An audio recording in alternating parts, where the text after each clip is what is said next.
अस्सलाम वालेकुम। फराद ख़ान पंजाब कॉलेज अब्दुल हकीम से आपसे मुखातिब है। आज हम कॉम्प्लेक्स एनालिसिस का 12th लेक्चर डिस्कस करेंगे और आज हमारा टॉपिक है CR इक्वेशन एग्जाम्पल। यानी लास्ट टाइम हमने कुछ एग्जाम्पल्स डिस्कस की थी, आज हम मज़ीद जो है एग्जाम्पल उनको डिस्कस करते हैं और कुछ हम रिमार्क्स हैं उनको भी आज हम डिस्कस करते हैं। अब आपके पास पहला रिमार्क्स ये है कि if a function is analytic then CR equation must satisfy.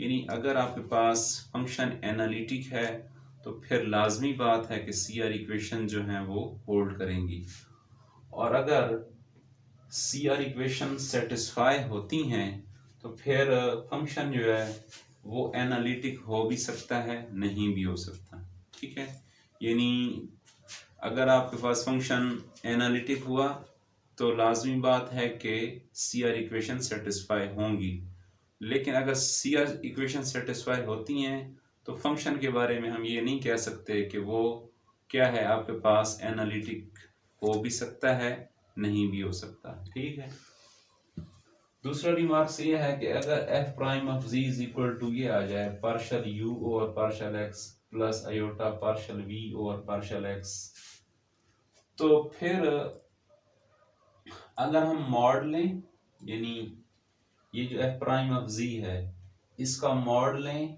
और स्क्वायर लें, तो फिर आपके पास क्या होगा कि पार्शल u और पार्शल x का स्क्वायर, यानी इसका ये जो कंपोनेंट होगा इसका स्क्वायर और इसका स्क्वायर, और फिर ये आपके पास शॉर्ट फॉर्म में क्या होगा u ऑफ x का square plus v of x का स्क्वायर, यानी u को पार्शियल डेरिवेटिव उसका लेना है विद रिस्पेक्ट टू x, उसका स्क्वायर हो जाएगा प्लस v ऑफ x का स्क्वायर हो जाएगा। ठीक है, तो ये आपके पास सेकेंडरी मार्क्स हो गया।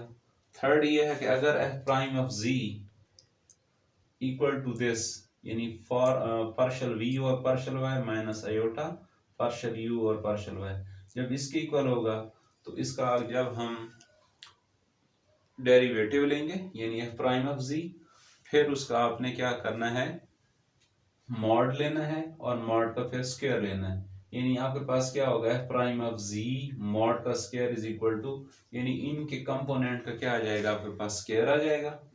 ठीक है, यानी v ऑफ y का स्क्वायर हो जाएगा माइनस u ऑफ y का स्क्वायर हो जाएगा। ये आपके पास इसके तीन जो है रिमार्क्स हैं। ठीक है, यानी जब ये कंडीशन बनेगी तो जब उसका मॉड लेंगे फिर स्क्वायर लेंगे तो आपके पास ये इक्वेशन बनेगी। ये v ऑफ y का मतलब ये है कि आपने v को उसका जो है ना आपने पार्शियल डेरिवेटिव लेना है विद रिस्पेक्ट टू y, और u का आपने पार्शियल डेरिवेटिव लेना है विद रिस्पेक्ट टू u। तो यानी ये क्या आ गया आपके पास, इनका मॉड, यानी आपने पहले इसका मॉड लिया। ठीक है, लेकिन अगर इसका मॉड लेंगे तो ऊपर स्क्वायर रूट आएगा, यानी सम ऑफ कंपोनेंट और फिर उनका स्क्वायर। ठीक है, जब स्क्वायर लेंगे तो अंडर रूट जो है वो आपके पास कैंसिल होगा, तो ये टर्म आपके पास रह जाएगी। आगे हमारे पास क्वेश्चन है कि verify CR equation for f of z is equal to e raise to power x cos of y minus iota sin of y, यानी आपके पास ये कोई क्या है, कॉम्प्लेक्स फंक्शन है। अब आपने ये बताना है कि ये वाला जो फंक्शन है इसके लिए हम CR जो इक्वेशन है वो सेटिस्फाई हो सकती हैं या नहीं हो सकती। अब देखें, आपने पढ़ा है कि W is equal to f of z होता है। ठीक है ना, W किसका फंक्शन होता है, वो z का होता है। अब z आपने पढ़ा है कि इसको आप अगर x प्लस आयोटा फाइव में लिखें तो क्या बनेगा, यानी x प्लस आयोटा, और जब W की जैसे हम W प्लेन में लिखते हैं तो फिर हम क्या लिखते हैं, u into x comma y plus iota v x comma y, यानी इसको आप इस सूरत में भी लिख सकते हैं। और f ऑफ z आपके पास क्या है, जो फंक्शन उसने ये आपके पास गिवन। अब यहाँ हमने क्या किया, ये f और e रेज़्ड पावर x को क्या किया, अंदर मल्टीप्लाई किया।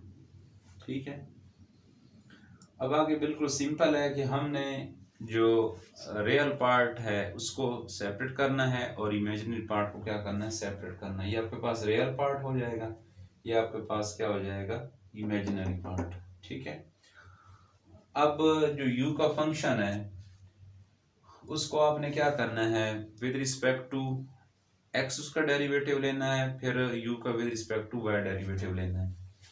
अब देखें कि विद रिस्पेक्ट टू यू जब एक्स लेंगे तो अब देखें ना, यहाँ जो वेरिएबल इन्वॉल्व है वाई है। अब पार्शियल डेरिवेटिव के अंदर जब दो आपके पास वेरिएबल हों और वो प्रोडक्ट फॉर्म में हों और जिसके विद रिस्पेक्ट टू आप कर रहे होते हैं, आपने उसी का डेरिवेटिव लेना है, दूसरा आपने कांस्टेंट छोड़ना है। अब देखें ना, ये आपस में प्रोडक्ट फॉर्म में है, इसमें एक्स वेरिएबल इन्वॉल्व है, इसमें वाई है। अब आप किसके विद रिस्पेक्ट टू कर रहे हैं, एक्स से कर रहे हैं ना, तो अब इसको तो आपने डेरिवेटिव इसका ले लेना है, लेकिन इसको कांस्टेंट डील करेंगे। अब ई रेज टू पावर एक्स का डेरिवेटिव यही आएगा, ठीक है ना, और ये आपने एज अ कांस्टेंट इसको ऐसे ही छोड़ देना है। इसी तरह जब इसका आपने विद रिस्पेक्ट टू वाई लिया, अब यहाँ आप देख रहे हैं कि आपके पास ई रेज टू पावर एक्स, ये आपके पास अब क्या होगा, कांस्टेंट डील होगा। और कॉज ऑफ वाई का आपने डेरिवेटिव लेना है, तो वो क्या होता है, माइनस साइन वाई। यानी u का आपने with respect to x derivative लिया और विद रिस्पेक्ट टू y। अब देखें ना, यहाँ हम पार्शियल डेरिवेटिव ले रहे हैं। अब मैंने ये कहा, अब देखो ना, u जो फंक्शन है उसमें दो वेरिएबल इन्वॉल्व हैं, x और y। यानी जब कोई फंक्शन दो या दो से ज्यादा वेरिएबल उसके अंदर इन्वॉल्व हो तो हम क्या करते हैं, पार्शियल डेरिवेटिव लेते हैं। अब यहाँ देखें, जब इमेजिनरी पार्ट होगा तो यही होगा ना, v into x comma y, और यहाँ पे जिसमें योटा इन्वॉल्व हो गई आपके पास क्या होगी, इमेजिनरी पार्ट होगा। अब v into x comma y क्या आएगा, minus E raise to power x sine of y होगा। अब आपका क्या करेंगे, v का विद रिस्पेक्ट टू x भी डेरिवेटिव लेंगे, पार्शियल डेरिवेटिव, और v का आपने विद रिस्पेक्ट टू y भी पार्शियल डेरिवेटिव लेना है।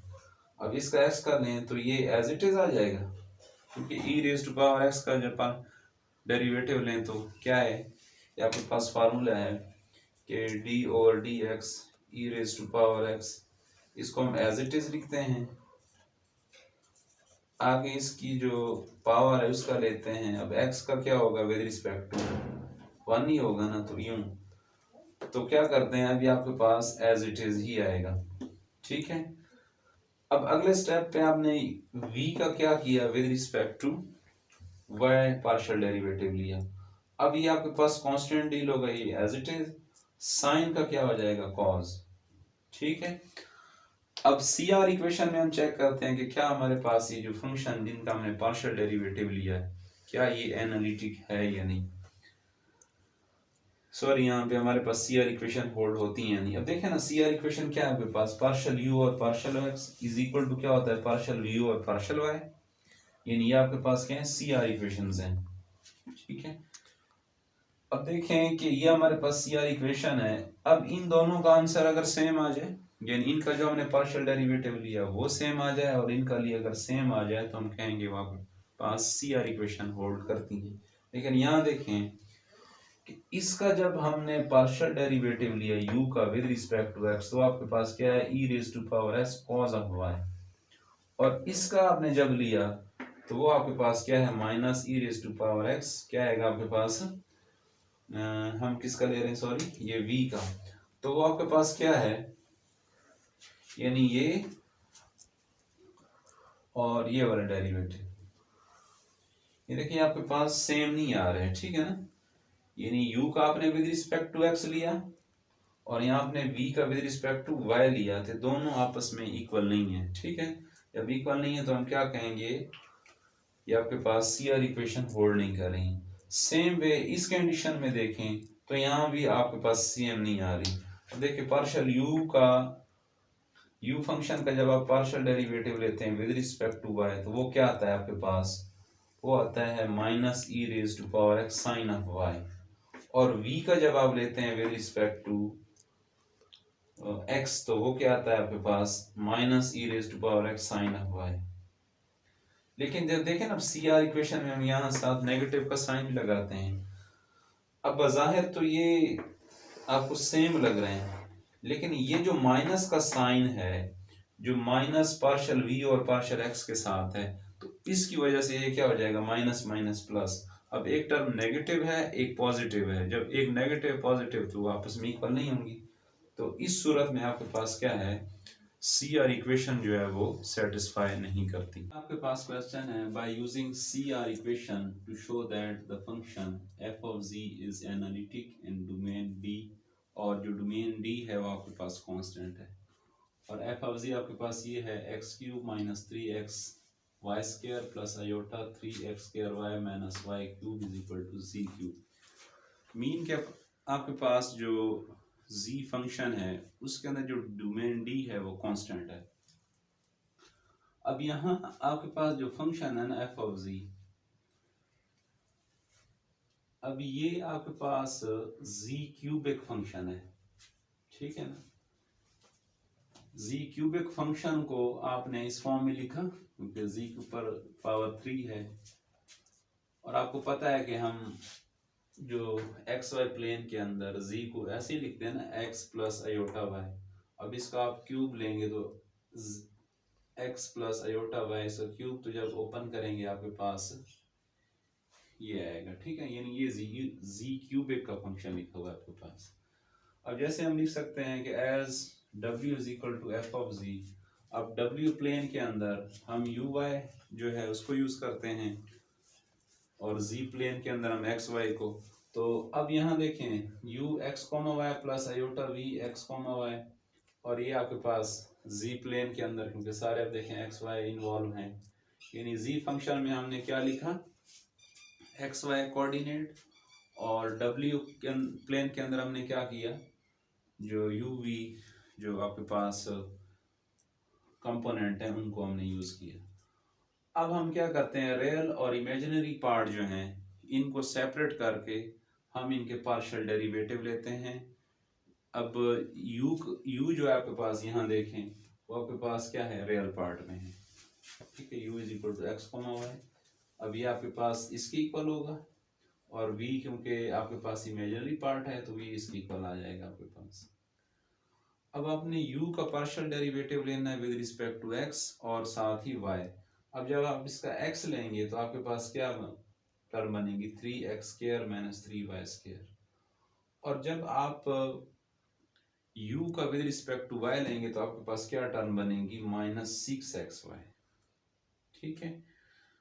अब देखिए हमने जब इसको with respect to y deal किया तो जो x था वो आपके पास कांस्टेंट डील हुआ। अब देखिए ना x क्यूब है, यहाँ इसका जो हम पार्शियल डेरिवेटिव ले रहे हैं 0 ले रहे हैं, -3, और यहाँ क्योंकि विद रिस्पेक्ट टू y चल रहे हैं 3 ऑलरेडी हमारे पास कांस्टेंट था। अब ये पावर शुरू में आ जाएगी, पावर में से हमने कम किया तो आपके पास क्या बना, ये 2 माइनस 1 आ जाएगा, यानी 3 2 6 माइनस 6xy, ठीक है। और सेम एज इट इज जब हम v को विद रिस्पेक्ट टू x जब इसका पार्शियल डेरिवेटिव लेंगे तो आपके पास क्या आ जाएगा, 6xy, ठीक है। इसी तरह जब हम v का with respect to y partial derivative लेंगे तो आपके पास क्या बनेगा, 3x square minus 3y, 3 minus 1 तो आपके पास क्या हो जाएगा 2, यानी ये आपने v का with respect to y partial derivative ले लिया। अब देखें हमारे पास जो सी आर इक्वेशन है वो अगर होल्ड करती हैं तो हम कह सकते हैं कि आपके पास ये फंक्शन जो है ये एनालिटिक है, ठीक है।